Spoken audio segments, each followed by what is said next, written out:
This is going to be about game design based on attacks at the kitchen with constraints and how I structure my practice with one training partner. Attacks. That's what we're talking about today. Attacks. Attacking from the kitchen. So, ever since I put this educational series out, people have been wondering what practice looks like. And the question came up even more frequently once I released the introduction to the ecological approach. So in this video, I'm going to go over the constraints-led approach and one of the practices that I've been working on for the past month and a half, 2 months. So as far as any game design goes, what you want to start off with is what is your job and what is your partner's job? What is the intention that you're trying to set? What is the goal or the task? And then what is the attention that you're going to be focusing on in order to achieve that task? What things do you want to be paying attention to? What do you want to be looking for? Something that's also very important is representativeness, specificity, transfer of training, and intention and attention. So in the first game, we have two players, both at the kitchen. We have player A, who is the attacking side, and player B, who is not initiating any attacks. Free to do anything else. You can counter, you can put the ball away, you just can't initiate any attacks. With any game, just understand why you're doing it and what you should be looking for. At no point during these games am I telling people how to do the attacks. But in the first game, I am telling them where to attack. And then from there, they develop and they kind of self-organize around the attack themselves. So in the first game, we're just focusing on the right side of the body. It can be right side of the face, the shoulder, the chicken wing, so like that armpit, the right hip, in order to make sure that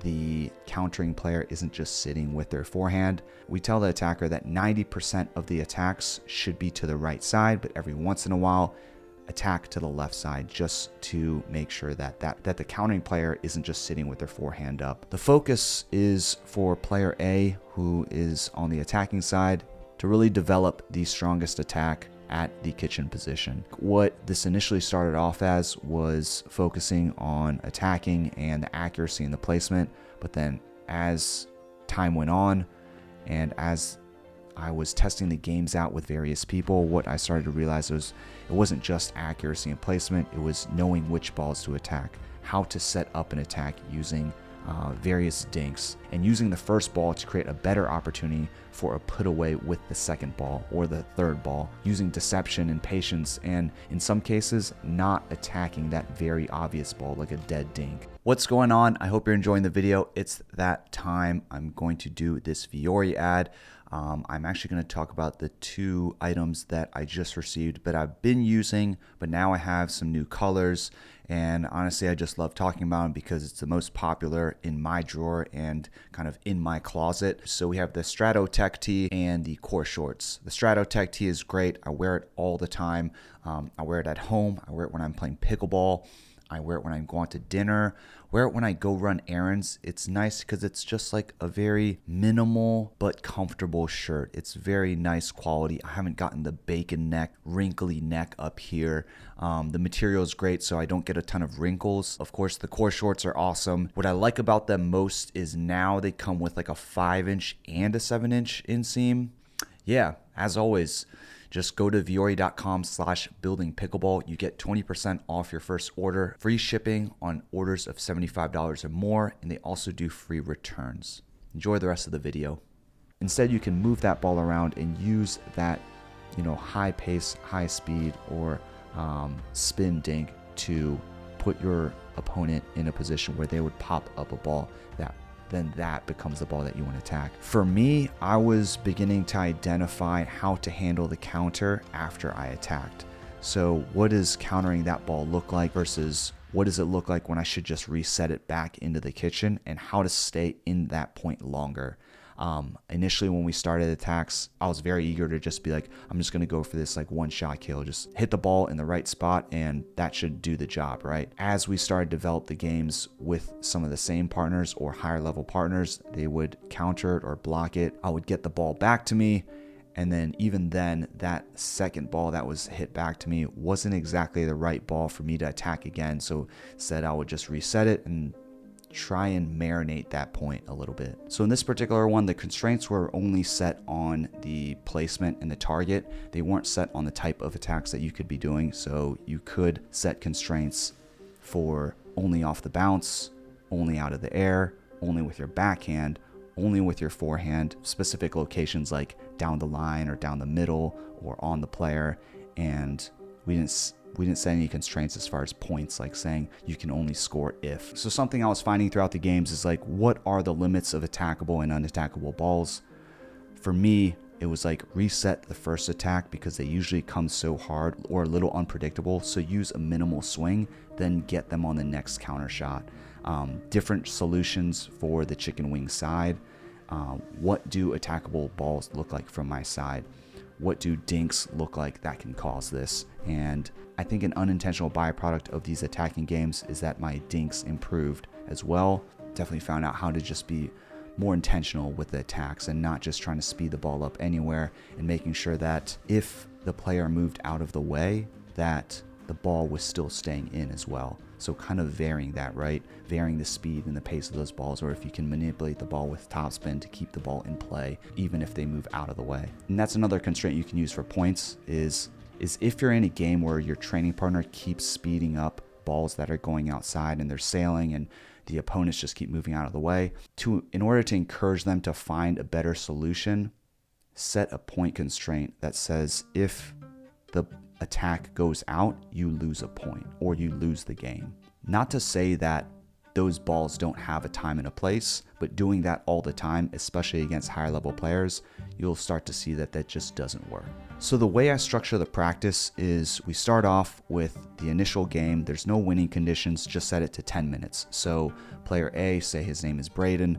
Braden will be attacking for 10 minutes. I can only counter, and then after that 10 minutes is up, we'll flip it so that I am the attacking side and he is just on the countering side. And then after that game, that'll be 20 minutes. The next 10 minutes, we switch the target. So the target moved from the right side to now aiming to the left side.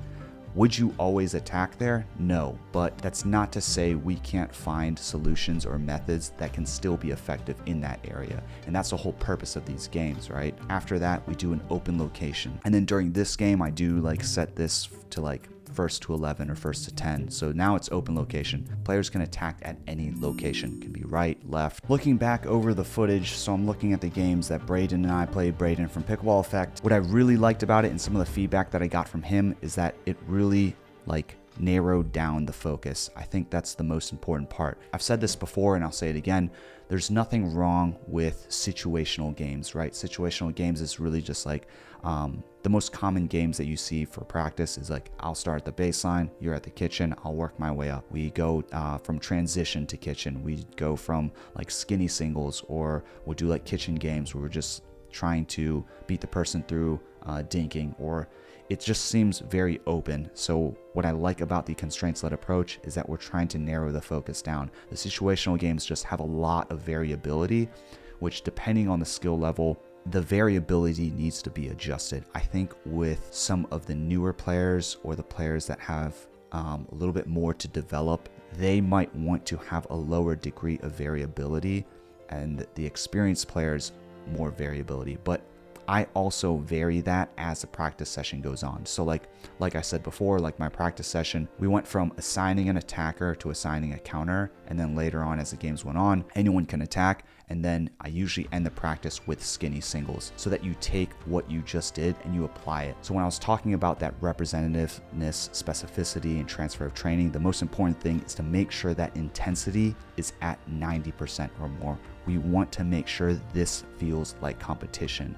We want to make sure that people feel like they have something to lose if they do lose. Like, what are the repercussions if we lose? That intensity is how we can carry over what we're learning in practice and bringing that into the live competitions. If you're a competitor, that is also just a very debated topic, very controversial topic, a topic that hasn't really been